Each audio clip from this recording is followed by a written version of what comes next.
You talked about having gone to your agent several months after being on Cheers, thinking, I don't think we can do this. What was that about? Uh, Pure insecurity. They said, Cheers is taking guys who had basically been working on the kindergarten level of writing, and all of a sudden being asked to do college level work, and the hours were so difficult. The stress was so great trying to perform at that level, that, and there was something, who knows what it was at the time, but there was just something that was telling us that it just wasn't the right fit as much as we wanted it to be the right fit.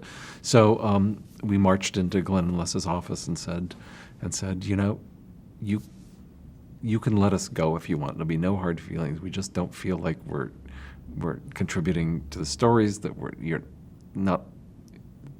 not up to the level of writing that you're expecting from us, and so please, if you want to let us go, it's fine. Just no hard feelings. And they were astonished. They were just shocked, and they went, "Oh, it's the last thing on earth. We think you guys are great." And they went, "We're probably not as good as we should be about letting people know when they're doing a good job." And so everybody had lots of smiles, and I think there was a cake involved, and we all proceeded from there. And it seemed to be the thing that broke a lot of tension for me, because the bottom line was I just didn't think I was doing a good enough job, and I found out that I was doing a good enough job. So. Where do you think that level of comedy at Cheers came from, that college level vision they had? Well, I think to answer you in a very simple way, I think it was that they just wouldn't settle. That they would never go, "Oh, that's good enough." There was always a re-examination to see if you could make it better.